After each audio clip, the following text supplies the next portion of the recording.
আর call যা মনে করেন যে ফাইটা রাখ কেঁচা খায়া খায়া পেটও তো 5 জন লাগবো।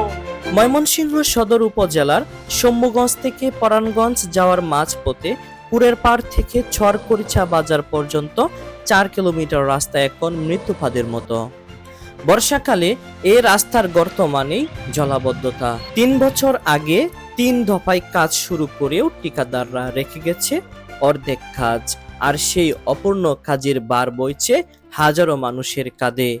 প্রতিদিন এই রাস্তায় চলছে দুর্ভোগ, কষ্ট আর ক্ষোভের মিছিল। ভাঙ্গা রাস্তা 500 টাকা দিন কামাই করি, মেকারে বগলে গেলে 800 টাকা লাগবো। হেঁটে আমরা কই ভাই। আর কল যা মনে করেন যে ফাইটা রাখ কেঁচা খায়া খায়া পেটও তো 5 জন লাগবো।